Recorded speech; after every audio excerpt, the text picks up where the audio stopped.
আব্দুল্লাহ ইবনে ওমর রাদিয়াল্লাহু তাআলা আনহু বলছেন, আমরা বসে আছি 10 জন, এই সময় এক যুবক আসলো, মাদানী যুবক, আনসারি যুবক, মদিনার স্থায়ী একজন যুবক। আব্দুল্লাহ ইবনে ওমর মুহাজির যুবক, মক্কা থেকে হিজরত করে মদিনায় যে রয়েছেন, মদিনার এক যুবক এসে হাজির। কেন? যুবক জানে নবীজি সাল্লাল্লাহু আলাইহি ওয়াসাল্লামের কাছে যে সব জিজ্ঞেস করা যায়,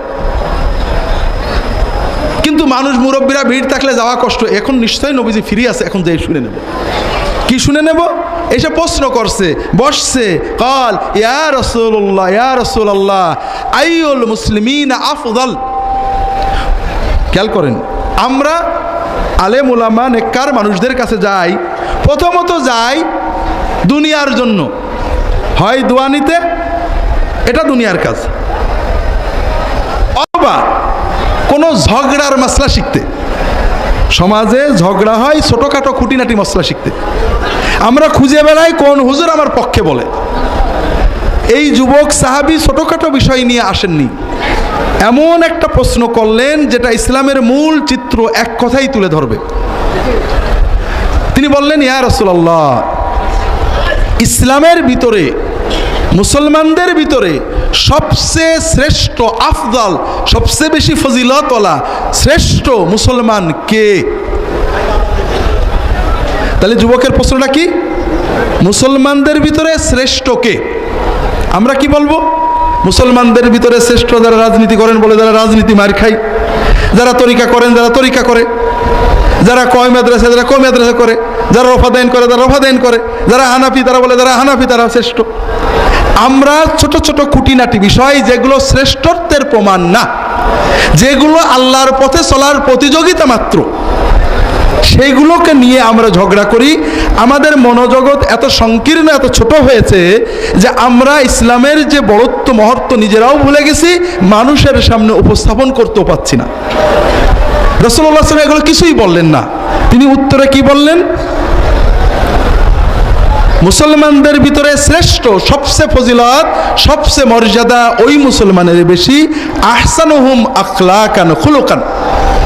মুসলমানদের ভিতরে যার আচরণ, বিহেভিয়ার, মানুষের সাথে যার আচরণ সবচেয়ে অমায়িক, সবচেয়ে সুন্দর, ওই মুসলমান হলো মুসলিম সমাজের ভিতরে শ্রেষ্ঠ মুসলমান।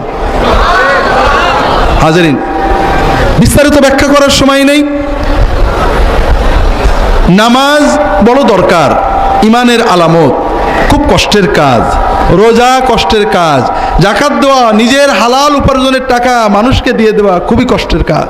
তবে সবচেয়ে বড় কষ্ট ভাইরা, আল্লাহর দিকে তাকিয়ে ইমানের দাবিতে নিজের রাগ কন্ট্রোল করা, নিজের অহংকার রোধ করা, নিজের নফসকে নিয়ন্ত্রণ করা, এর চেয়ে কঠিন আর কিছু নেই।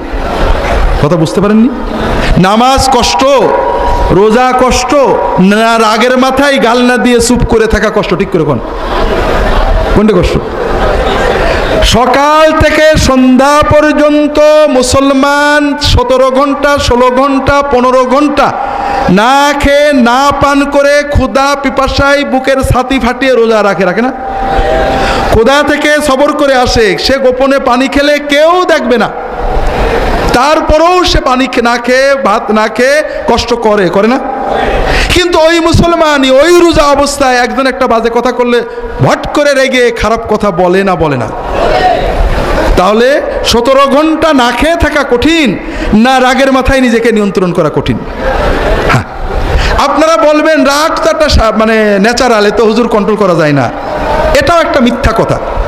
আপনি প্রচণ্ড রেগেছেন, একজন রিক্সাওয়ালা আপনার পায়ের উপর চাকা তুলে দিয়েছে, বা আপনার জামা ছিঁড়ে দিয়েছে, একজন গরিব মানুষ বাজে কথা বলেছে, একটা ফকির আপনার ধাক্কা দিয়েছে, আপনি যাচ্ছিলেন মসজিদ থেকে বেরিয়ে একটা ফকির জামা ধরে টান দিয়েছে, আপনি রেগে চোখ লাল করে তাকিয়েছেন, ঘুষি দেবেন বা রাগ করবেন। এমন সময় দেখেন আপনার পাশেই এমপি সাহেব দাঁড়িয়েছে, আপনাকে ডাক দিয়েছে, আপনার রাগ কি থাকবে? তাহলে এমপিকে দেখার কারণে আপনার রাগটা চলে গেল, ঠিক না? আপনি ঘরে বউয়ের সাথে অথবা আপনার বউ স্বামীর সাথে ঝগড়া করছে, রাগ একেবারে চোখ লাল হয়ে গেছে প্রচণ্ড। এমন সময় দেখেন ঠকঠক করে দরজায় কেউ কি করছে, ঠকঠক করছে, নক করছে। আপনি রাগে চোখ ফুলিয়ে কে বিরক্ত করে এই অসময়ে দরজা খুললেন, দরজা খুলে দেখেন আপনার বস দাঁড়িয়ে আছে। রাগ তো থাকবে, রাগ থাকবে তো? থাকবে না। আপনি ঝগড়া করছেন আপনার বউয়ের সাথে, স্বামীর সাথে, অথবা বন্ধুর সাথে, অথবা আপনার কোনো অধীনস্থ একেবারে রেগে চোখ লাল হয়ে গেছে, যা তা গাল দিচ্ছেন, মোবাইল বেজে উঠলো, মোবাইল মনে হলো ফেলে দেবো, তাকাই দেখি কি, তাকাই দেখি প্রধানমন্ত্রী দপ্তর থেকে ফোন করেছে। রাগ থাকবে? থাকবে না? থাকবে না? থাকবে না। তাহলে আমরা যে বলি রাগ দমন করা যায় না, এটা মিছে কথা। রাগ খুব দমন করা যায়। কথা হলো আপনি কাকে দেখে দমন করবেন? এমপিকে দেখে, বসকে দেখে, প্রধানমন্ত্রীর দপ্তরের মোবাইল দেখে, নাকি আল্লাহকে দেখে রাগ বন্ধ করবেন? এইটা হলো ঈমান। কথা বুঝতে পেরেছেন? যখন আপনার ঈমান সবসময় অ্যাক্টিভ থাকবে, প্রচণ্ড রাগ হয়েছে, চড় মারতে, কিল মারতে মন চাচ্ছে, গাল দিতে মন চাচ্ছে, কিন্তু আল্লাহ দেখছে, বেফাস কথা বললে রাগ করবে। আল্লাহ কুরআন কারিমে বলেছেন, ওয়াসারিউ ইলা মাগফিরাতিম মির রাব্বিকুম ওয়া জান্নাতিন আরদুহাস সামাওয়াতু ওয়াল আরদু উইদ্দাত লিল মুত্তাকিন। তোমরা দৌড়াও সেই জান্নাতের দিকে, তোমরা দৌড়াও সেই জান্নাতের দিকে যে জান্নাত আসমান জমিনের মতো প্রশস্ত। সেই জান্নাত আল্লাহ বানিয়েছেন মুত্তাকিদের জন্য। সেই মুত্তাকি কারা? টুপি, জুব্বা, পাগড়ি, তাহাজ্জুদ কোনোটাই রাসূলুল্লাহ আল্লাহ কোরআনে বললেন না। কোন মুত্তাকি? আল্লাযীনা ইউনফিকুনা ফিস সাররাই ওয়াদ দাররা ওয়াল কাযিমিনাল গায়যা ওয়াল আফিনা আনিন নাস। আল্লাহ মুত্তাকি, যে মুত্তাকিদের জন্য জান্নাত বানিয়েছেন, সেই মুত্তাকিদের পরিচয় দিয়ে 4টে কোয়ালিটি বলেছেন। 1 নম্বর হলো তারা অভাব থাক আর সচ্ছল থাক, দারিদ্র থাক আর সম্পদ থাক, সবসময় যতটুকু পারে আল্লাহর পথে ব্যয় করে। ব্যয় করে মানে কি? দরগা মাজারে সিন্নি দেয় না, ব্যয় করে কিভাবে? আল্লাহ কোরআন অন্য জায়গায় বলেছে, কুল মা আনফাকতুম মিন খাইর ফালিল ওয়ালিদাইনি ওয়াল আকরাবিন ওয়াল ইয়াতামা ওয়াল মাসাকিন ওয়া ইবনিস সাবিল। তোমরা যদি ব্যয় করতে চাও, ব্যয় করবে কি? আগে মা বাবার জন্য। তোমার সব ব্যয়ের বড় ব্যয় হবে মা বাবার জন্য। এরপরে যদি কিছু থাকে, মা বাবার পরে আত্মীয় স্বজন, এতিম, বিধবা, দরিদ্র, অসহায়, মুসাফির, এদের জন্য ব্যয়কে আল্লাহ কোরআনে ব্যয় বলেছেন। কথা বোঝেননি? যে যারা সচ্ছল হোক আর দরিদ্র হোক, সকল অবস্থায় ব্যয় করে। এইটা বলে না আরে গরিব মানুষ কি দেবো, বড় লোক হই দেবো না, 2 টাকা আছে 1 টাকা দেয়, 2 লাখ আছে 1 লাখ দেয়। সব সময়ই চেষ্টা করে মানুষের কল্যাণে, প্রথমে পিতামাতা, নিজের পরিবার, সন্তান, স্ত্রী, এরপরে আত্মীয় স্বজন, পাড়া প্রতিবেশী, সমাজের দরিদ্র, অসহায়, বিধবা, এই রকমভাবে সে মানুষের জন্য ব্যয় করতে থাকে। ওয়াল কাযিমিনাল গায়যা, দ্বিতীয় কোয়ালিটি, দ্বিতীয় বৈশিষ্ট্য আল্লাহ বললেন, যারা রাগ দমন করে, ক্রোধ সম্বরণ করে, ওয়াল আফিনা আনিন নাস, মানুষদেরকে মাফ করে। আল্লাহ জান্নাত বানিয়েছেন, তাদের 3টে কোয়ালিটি গেল। আল্লাহ রাসূল সাল্লাল্লাহু আলাইহি ওয়াসাল্লাম অন্য একটা হাদিসে বলছেন, আব্দুল্লাহ ইবনে ওমর রাদিয়াল্লাহু তাআলা বর্ণিত, ইমাম সুয়ুতি এনেছেন জামে সগীরে, শেখ মোহাম্মদ নাসিরউদ্দিন আলবানী হাসান বলেছেন, আল্লাহ রাসূল সাল্লাল্লাহু আলাইহি ওয়াসাল্লাম বলছেন, মান কাযামা গায়যান ওয়া হুয়া ইস্তাতিউ আন ইউনাফিযাহু মালা আল্লাহু কলবাহু আমনান রাদান ইয়াউমাল কিয়ামা। যদি কারো রাগ হয়েছে, এমন মানুষের উপরে রাগ হয়েছে যেখানে রাগ ঝাড়া যায়, রাগটাকে এক্সিকিউট করা যায়, স্ত্রীর উপরে, স্বামীর উপরে, ছেলের উপরে, মেয়ের উপরে, ছাত্র ছাত্রীর উপরে, নিম্ন কর্মচারীর উপরে, গরিব মানুষের উপরে, দুর্বলের উপরে, যাকে রাগ ঝেড়ে দেওয়া যায়, এই রকম কারোর উপরে যদি কারোর রাগ হয়, এরপরও ঝেড়ে দেওয়ার, শাস্তি দেওয়ার, গাল দেওয়ার সুযোগ থাকা সত্ত্বেও সে রাগ দমন করে, মাফ করে দেয়। কিয়ামতের দিনে যেদিন সবাই উৎকণ্ঠিত থাকবে, রাসূলুল্লাহ সাল্লাল্লাহু আলাইহি ওয়াসাল্লাম বলছেন, কিয়ামতের দিনে আল্লাহ তাআলা তার অন্তরটাকে শান্তি, নিরাপত্তা, তৃপ্তি দিয়ে ভরপুর করে দেবেন। যে মুত্তাকিদের জন্য আল্লাহ জান্নাত বানিয়েছেন, সেই জান্নাতে যাওয়ার মুত্তাকিদের 4র্থ কোয়ালিটি হলো যে তারা গুনাহ করে। তারা কি করে? বড় মজার ব্যাপার না? والذين إذا فعلوا فاحشة أو ظلموا أنفسهم ذكروا الله فاستغفروا لذنوبهم ومن يغفر الذنوب إلا الله ولم يصروا على ما فعلوا وهم يعلمون। মুত্তাকি হওয়ার মানে নিষ্পাপ, বেগুনাহ হয়ে যাওয়া না। আপনি নিয়ত করলেন আমি ওযু সহ থাকবো, আমি আর ওযু ছাড়া থাকবো না, তার মানে আপনার কোনোদিন ওযু ভাঙবে না নাকি? ভাঙবে? ভাঙার সঙ্গে সঙ্গে কি করতে হবে? ওযু করে নিতে হবে। ভাই, মানুষ নফসের প্ররোচনায়, শয়তানের প্ররোচনায় গুনাহ করে ফেলতে পারে। আল্লাহ যখন দেখেন শয়তানের প্ররোচনায় করেছে, করার ইচ্ছা ছিল না, বাদ দেওয়ার চেষ্টা করেছে, সঙ্গে সঙ্গে তওবা করতে হবে। আল্লাহ বলছেন যারা যদি কখনো গুনাহ করে ফেলে, অন্যায় অশ্লীল কাজ করে ফেলে, সঙ্গে সঙ্গে আল্লাহর কথা মনে পড়ে যায়, সঙ্গে সঙ্গে দেরি না করে রেট না করে আল্লাহর কাছে মাপ চায়, আর আল্লাহ ছাড়া তো কেউ মাফ করতে পারে না, তারা জেনে শুনে ওই গুনাহটা বারবার করে না, একবার হয়ে গেলেই সঙ্গে সঙ্গে তওবা করে, তওবাটাকে বসিয়ে রাখে না শেষ জীবনে করার জন্য, এই রকম যারা মানুষ তাদের জন্য আল্লাহ জান্নাত বানিয়ে রেখেছেন।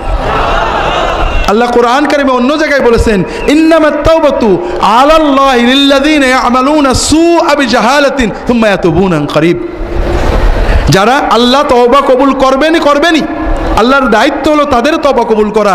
যারা একটা গুনাহ করে ফেললেই তাড়াতাড়ি তওবা করে আল্লাহর কাছে বলে আল্লাহর করব না, মাফ করে দাও, আল্লাহ এদের তওবা কবুল করবেন, এটা নিজের দায়িত্ব হিসেবে নিয়েছেন। ওয়ালাইসাত আত-তাওবাতু লিল্লাযিনা ইয়ামালুনা আস-সাইয়্যাত হাত্তা ইযা হাদারা আহাদাহুমুল মাউত ক্বালা ইন্নী তুবতুল আন ওয়ালাল্লাযিনা ইয়ামুতুনা ওয়া হুম কুফার। আর যারা গুনাহ করে আর জমায়েত হয়ে মরার আগে করব, অথবা গুনাহ নিয়েই মরে যায়, কাফের হয়ে মারা যায়, এদের তওবা আল্লাহ কবুল করেন না। হ্যাঁ, মরণ পর্যন্ত তওবা কবুল হবে, কিন্তু আপনি জীবনের সব গুনাহ জমায়ে রাখবেন না। আপনি প্রতিটি গুনাহ করার সঙ্গে সঙ্গে তওবা করবেন, শেষ জীবনে যেগুলো হবে মরার একেবারে শেষ নিঃশ্বাস ঘরঘড়ির আগ পর্যন্ত আল্লাহ কবুল করবেন। কিন্তু আমরা যেটা করেছি ভাইরা, আজীবন নিশ্চিন্তে গুনাহ করি, মরার আগে হুজুরের ডেকে এনে তওবা পড়ি, ভাই আর যাই করেন আমাদের যাই দেন হাদিয়া তোহফা, আপনাদের কোনো লাভ হচ্ছে না। আপনারা ঘরে বসে যখন যে গুনাহ হবে তওবা করবেন, হুজুরের কাছে আসবেন, তওবার মহব্বত, তওবার আবেগ তৈরি করবেন, আর সবসময় কোনো গুনাহ পিছিয়ে রাখবেন না। আল্লাহ কবুল করে নিন, আমিন। যেটা বলছিলাম ভাইরা, এজন্য রাসূলুল্লাহ সাল্লাল্লাহু আলাইহি ওয়াসাল্লাম বললেন কি, যে মুসলমানদের ভিতরে শ্রেষ্ঠ মুসলমানকে যার আচরণ ভালো, আর এই আচরণের মাপকাঠি রাসূলুল্লাহ সাল্লাল্লাহু আলাইহি ওয়াসাল্লাম বলে দিলেন, এই ভালো মানুষদের ভিতরে আকমালুল মুমিনিনা ঈমানান আহসানুহুম খুলুকান ওয়া খিয়ারুহুম লিআহলিহি। মুমিনদের ভিতরে সেই মুমিনই শ্রেষ্ঠ, তারই ঈমান পূর্ণ যে মানুষের সাথে ভালো আচরণ করে। আর ভালোদের ভালো, বেস্ট অফ দ্য বেস্টকে, যে বাড়িতে পরিবারের সাথে, বউয়ের সাথে, স্বামীর সাথে ভালো আচরণ করে, সেই হলো বেস্ট মুমিনদের ভিতরে বেস্ট। তো ভাইরা, একজন আমাকে বলছে কালকের ওয়াজ শুনে, যা আপনার ওয়াজ লোকেরা পছন্দ করে না, আপনার ওয়াজে কেউ সুবহানাল্লাহ কয় না, আর অন্য নজরে ওয়াজ করলে মাশাআল্লাহ অনেক সুবহানাল্লাহ কয়। আমি করবো কি, আমার ওয়াজ পছন্দ হয় না, লোকদের বসে থাকে আলহামদুলিল্লাহ। যেটা বলছিলাম ভাইরা, তাহলে আপনি রাগ দমন করেন, বাইরের মানুষদের সাথে আচরণ ভালো করেন, এটা খুব বড় কাজ। কিন্তু এখানে অনেক সময় লৌকিকতা থাকে। কিন্তু আপনি বাড়ির ভিতরে ঢুকেছেন, ঘরের দরজা বন্ধ করেছেন, আর কেউ নেই, স্বামী স্ত্রী অথবা বাড়ি ছেলে মেয়ে, আব্বা আম্মা, সেখানে আমরা কিন্তু লৌকিকতার চাদর খুলে ফেলি। যে কারণে যে স্ত্রী বান্ধবীদের সাথে, আত্মীয়দের সাথে কি মধুর মধুর কথা বলে, স্বামীর কাছে গেলেই কেমন যেন হঠাৎ করে সব দুষ্টামি বেরিয়ে পড়ে। যে স্বামীটা বন্ধুদের সাথে, পীর ভাইদের সাথে কি সুন্দর মজার মজার অমায়িক গল্প করে চা খাওয়ায়, ঘরে গেলে যেন একেবারে নেকড়ে বাঘ হয়ে যায়। আছে না নেই? এর নাম ঈমান না, এর উল্টোটা ঈমানের দাবি। যে লোকের ভিতরে তো আপনি লৌকিকতাতে ভালো করবেন, হতেই পারে, কিন্তু কেউ দেখছে না, আল্লাহ একা দেখছেন। সেখানেও যখন আল্লাহর দিকে তাকিয়ে আপনি ঈমানে সচেতন হয়ে স্ত্রীর সাথে ভালো ব্যবহার, স্ত্রীর গালি সহ্য করবেন, আপনি তাকে খারাপ কথাটা বলবেন না, আপনি আল্লাহর দিকে তাকিয়ে ভালো কথা বলার চেষ্টা করবেন, সবর করার চেষ্টা করবেন, স্ত্রী স্বামীর সাথে খারাপ আচরণ করবে না, ভালো আচরণ করবে, আল্লাহর দিকে তাকিয়ে সবর করার চেষ্টা করবে, প্রত্যেকে তার দায়িত্ব পালন করার চেষ্টা করবে, এরাই হলো বেস্ট মোমেন্টদের ভিতরে আল্লাহ তাআলার কাছে বেস্ট। এই যুবক রাসূলুল্লাহ সাল্লাল্লাহু আলাইহি ওয়াসাল্লামের সময়ের যুবকরাও ছিল বড় মজার। আর এক যুবক, এই যুবকের প্রশ্ন বলছি, আর যেটা প্রথম প্রশ্ন ওটা সর্বশেষ বলার চেষ্টা করব। আর এক যুবক আসছে, রাসূলুল্লাহ সাল্লাল্লাহু আলাইহি ওয়াসাল্লামের খেদমত করছে, মহব্বত করে খেদমত করছে, পানি আগিয়ে দিচ্ছে, মেসওয়াক আগিয়ে দিচ্ছে। রাসূলুল্লাহ সাল্লাল্লাহু আলাইহি ওয়াসাল্লাম বললেন, রাবিয়া ইবনে কাব, তুমি যে আমার খেদমত করলে খুব ভালো লাগলো, তুমি বাবা কি চাও আমার কাছে বলো না। ইয়া রাবিয়া সাল, তুমি আমার কাছে চাও। কে বলছেন? মুহাম্মদ রাসূলুল্লাহ সাল্লাল্লাহু আলাইহি ওয়াসাল্লাম, যিনি আল্লাহর হাবিব, আল্লাহর খলিল, আল্লাহর নবী, যিনি যে কোনো দোয়া করলে আল্লাহ দেবে। আবার তিনি মদিনা রাষ্ট্রের প্রেসিডেন্ট, তার কাছ থেকে যে কোনো সম্পদ চেয়ে নেওয়া যায়। এত সুযোগ, আমাদের প্রধানমন্ত্রী যদি বলে যে তুমি কি চাও, আমরা টাকা পয়সা চাকরি বাকরি চাইব, কিন্তু আমরা কেউই বলবো না আমাদের দিনের কিছু জিনিস দেন। আমাদের দেশের কোনো বড় অলি বুজুর্গ নেককার মানুষ যার ব্যাপারে আমরা ভালো ধারণা রাখি যে হয়তো আল্লাহ ওনার দোয়া কবুল করতে পারেন, তিনি যদি বলেন বাবা বলো তুমি যা চাও আমি আল্লাহকে দোয়া করে দেবো, পেয়ে যাবা। আমরা কি চাইবো? সঙ্গে সঙ্গে ছেলের চাকরি, মেয়ের চাকরি, টাকা পয়সা, বড় লোক, এইসব। আর রাসূলুল্লাহ সাল্লাল্লাহু আলাইহি ওয়াসাল্লামের এই কিশোর সাহাবী বড় অদ্ভুত। তিনি বললেন ইয়া রাসূলুল্লাহ উরিদু মুরাফাকাতাকা ফিল জান্নাহ, ইয়া রাসূলুল্লাহ আমি একটাই জিনিস চাই, জান্নাতে যেন আপনার কাছে থাকতে পারি। ওই কিশোর বুঝেছে দুনিয়ায় যা চেয়ে নেব এই মহান নবীর কাছ থেকে যা আমি বলবো হয়তো উনি দেবেন, কিন্তু দুনিয়ার যেটাই আমি নেব, চাকরি বাকরি, সম্পদ, টাকা পয়সা, বউ বাচ্চা, একদিন ওটা ছেড়ে দিয়ে আমাকে চলে যেতে হবে। ঠিক না বেঠিক ভাই? অনন্ত জীবনের শ্রেষ্ঠ নিয়ামত মুহাম্মদ রাসূলুল্লাহ সাল্লামের সহবতে থাকা, আমি এই জিনিসটাই চেয়ে নেব। আবার রাসূলুল্লাহ সাল্লাম কি বললেন ওই কিশোরকে? আমাদের কোনো হুজুরদের কাছে আমরা যদি বলি হুজুর দোয়া করেন যেন জান্নাত, আচ্ছা বাবা আমি দোয়া করে তুমি জান্নাতে যাবা, আচ্ছা বাবা যাও আমি খেয়াল রাখবো, আমরা মনে করি মাশাআল্লাহ হুজুর খেয়াল রাখছে, আমাদের আর কনসেন্ট্রেশন নেই। আমরা বাংলাদেশের মুসলমানদের কাছে মুসলমানকে, যে মুসলমানের ছেলে মুসলমানই নিয়েছে সেই তো মুসলমান, ঠিক না? মুসলমানি নাম যেটা কাম, এটার সাথে ইসলামের কোনো সম্পর্ক নেই, এটা ইসলামের একটা সুন্নত বা ওয়াজিব কাজ। কিন্তু প্রবলেম হলো আমাদের এই পাক ভারত উপমহাদেশে মুসলমান গায়ের মুসলমান, মুসলমান অমুসলমান, আমল আখলাক দেখে বোঝা যায় না। মুসলমানও মিশে কথা কয়, অমুসলমানও মিশে কথা কয়, মুসলমানও গাঁজা খায়, অমুসলমান গাঁজা খায়, মুসলমানও দুর্নীতি করে, অমুসলমানও দুর্নীতি করে, মুসলমানেরও দাড়ি নেই, অমুসলমানেরও দাড়ি নেই, মুসলমানও নামাজ পড়ে না, অমুসলমানও নামাজ পড়ে না। তাহলে মুসলমান আর অমুসলমানের পার্থক্য করার কোনো উপায় নেই একমাত্র কাপড় খোলা ছাড়া। এই জন্য এই কাজটার নাম মুসলমানি হয়ে গেছে, কিন্তু আসলে এটা মুসলমানি না। আর যে মুসলমান ঈদের নামাজে যায় সে ভালো মুসলমান, আর যে মুসলমান 5 ওয়াক্ত নামাজ মসজিদে যায়, আরে বাপরে এ তো সে অন্য কিছু।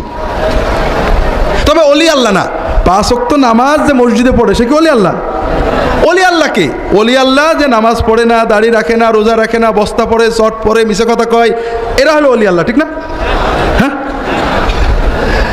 যেটা বলছিলাম রাসূলুল্লাহ সাল্লাল্লাহু আলাইহি ওয়াসাল্লামের সময়ের ইসলামটা এরকম ছিল না। মুসলমানকে যে 5 ওয়াক্ত নামাজ জামাতে পড়ে সে হলো মুসলমান, আর যে 2-1 ওয়াক্ত নামাজ জামাত বাদ দেয়, কিছু নামাজ জামাতে পড়ে কিছু ঘরে পড়ে, এ হলো মুনাফেক মুসলমান। আর যে নামাজ পড়ে না তার তো কোনো ভিসাই নেই। কথা বোঝেননি? তাহলে রাসূলুল্লাহ সাল্লাল্লাহু আলাইহি ওয়াসাল্লামের মসজিদে নামাজের সময় কি অল্প মানুষ হতো না বেশি মানুষ? পুরো মসজিদ ভরে যেত, সামনে পুরুষেরা, শেষের দিকের কাতারে মহিলারা। কাজেই এই যে 10 জন মসজিদে বসেছিলেন এটা অবসর সময়ে। রাসূলুল্লাহ সাল্লাল্লাহু আলাইহি ওয়াসাল্লামের মসজিদ ছিল সব কিছু, তার খানকা, তার মাসলা মাসাইল, তার কোর্ট, তার বিচার সবই মসজিদে হতো। তিনি বসে আছেন, অফ সময়ে দেখেন, লক্ষ্য করেন আমাদের হুজুরদের পাশে থাকে মুরব্বীরা, দাড়ি পাকা, চোখে ভালো দেখে না, এরাই হুজুরদের আশেপাশে থাকে, ঠিক না বেঠিক? আর রাসূলুল্লাহ সাল্লাল্লাহু আলাইহি ওয়াসাল্লামের পাশে 10 জনের ভিতরেও কয়জন যুবক বসে আছে, কারণ যুবকেরা জানে যে এই অফ সময়ে রাসূলুল্লাহ সাল্লামকে পাওয়া যাবে, মন খুলে কথা বলা যাবে। আব্দুল্লাহ ইবনে ওমর রাদিয়াল্লাহু তাআলা আনহু বলছেন, ইয জাআ শাবুম মিনাল আনসার। রাসূলুল্লাহ সাল্লাল্লাহু আলাইহি ওয়াসাল্লামের জীবন দেখেন, তার সাহাবীরা সব যুবক ছিলেন। রাসূলুল্লাহ সাল্লাল্লাহু আলাইহি ওয়াসাল্লাম নবুয়ত পেলেন 40 বছর বয়সে, আর তার সাহাবায়ে কেরামের বয়স 8, 9, 10 থেকে 35-36 ভিতরে, অধিকাংশই যুবক। কথা কি বুঝতে পারছেন? কেন? আর রাসূলুল্লাহ সাল্লামের যারা বিরোধিতা করেছেন তারা অধিকাংশই বুড়ো। আবু জাহাল, আবু লাহাব, উতবা, সাইবা, এরা সবাই মুরব্বী। আর যারা ঈমান এনেছেন আব্দুল্লাহ ইবনে মাসউদ, আব্দুল্লাহ ইবনে জুবায়ের, আলী, আবু বকর, ওমর, ওসমান রাদিয়াল্লাহু তাআলা আনহুম আজমাইন, এরা সবাই যুবক। কারণ সমাজে যারা মুরব্বী হয়ে যায় তাদের কিছু সমস্যা হয়। একটা হলো গ্রহণ করার ক্ষমতা কমে যায়, স্বার্থ চিন্তা বেড়ে যায়। সবই ঠিক আছে, বুঝি কথাটা ঠিক, কিন্তু এইটা করলে এইটা হবে। আমাদের মরহুম পীর সাহেব হুজুরের কাছে কত এইগুলো হতো, হুজুর আপনার কথা ঠিক আছে, কিন্তু এইটা করলে হুজুর মুরিদ কেটে যাবে, হুজুর কেউ আর আসবে না, দরবার থাকবে না, হুজুর এ কথা বললে লোকে মানবে না, আলেমরা নিন্দা করবে, হেন করবে তেন করবে। আমাদের আমাদের মরহুম পীর সাহেব হুজুরের আশেপাশে যারা ছিলেন তারা সবাই এগুলো জানেন। আর তার কথা ছিল যে আমার বিজনেস আল্লাহর সাথে, মুরিদ চলে গেলে যাক, আমি একা ঘরে বসে থাকবো, কিন্তু যেটাকে হক বুঝেছি আমি বাতিলের সাথে কোনো আপোষ করব না। যাই হোক, বড় হলে, বয়স হলে মানুষের স্বার্থ চিন্তা হয়। দ্বিতীয় একটা হয় স্থবিরতা।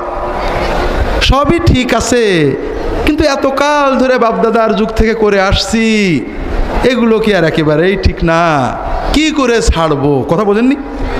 সব বোঝে। মোহাম্মদ রাসূলুল্লাহ সাল্লাল্লাহু আলাইহি ওয়াসাল্লাম এমন কোনো দাওয়াত দেননি যেটা আরবের কাফেররা খারাপ বলতো। তারা আল্লাহ মানতো, আল্লাহর ইবাদত করতো, আল্লাহর কাছে দোয়া করতো, আল্লাহর ইবাদত করতে বলতো, পিতামাতার খেদমত ভালো কাজ, সত্য কথা বলা ভালো কাজ। রাসূলুল্লাহ সাল্লাল্লাহু আলাইহি ওয়াসাল্লাম যত বিষয়ের দাওয়াত দিয়েছেন সেগুলো যে ভালো, এটা আরবের মক্কার নেতা গোতা সবাই স্বীকার করত। একটাই শুধু বিরোধিতা, যে আমরা এই যে বাপ দাদার থেকে যে পদ্ধতিতে করে আসছি, মুহাম্মদ সেই পদ্ধতির ভিতরে খোঁচা দিয়েছে, এটা নেওয়া যাবে না। যুবকদের এই স্বার্থ চিন্তা থাকে না। যুবকেরা যেটাকে সত্য বলে বোঝে, সে সত্যকে গ্রহণ করতে ওদের স্বার্থ নেই।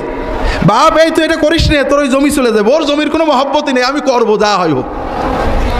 যুবকের গ্রহণ ক্ষমতা থাকে। যুবকেরা চায় সমাজকে পরিবর্তন করতে, ভালো কাজ করবে, কখনো নিজেকে প্রকাশ করতে, কখনো সমাজকে পরিবর্তন করতে। যে উদ্দীপনা, আগ্রহ, এটা যুবকদের ভিতরে থাকে। তবে তারা মিসগাইড হয়, কখনো নাস্তিকতায় চলে যায়।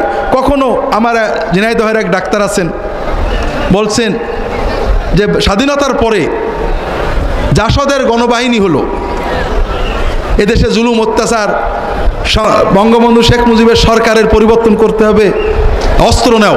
তিনি বললেন যে আমার সাথে যত মেধাবী ছিল যুবক, তখন এইচএসসি পরীক্ষা দেবেন, অধিকাংশই এই সমাজ পরিবর্তন, বৈজ্ঞানিক সমাজতন্ত্রের মাধ্যমে সমাজ পরিবর্তনের নেশায় উন্মাদ হয়ে চলে গেল ওই দলে।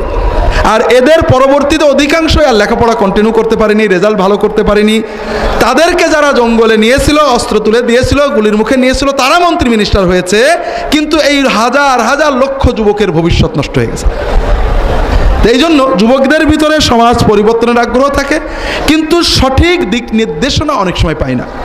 রাসূলুল্লাহ সাল্লাল্লাহু আলাইহি ওয়াসাল্লাম তাদেরকে সহজ সরলভাবে সঙ্গ দিয়েছিলেন, কাছে আসতে দিয়েছেন, বোঝাতে পেরেছেন, আদর করেছেন।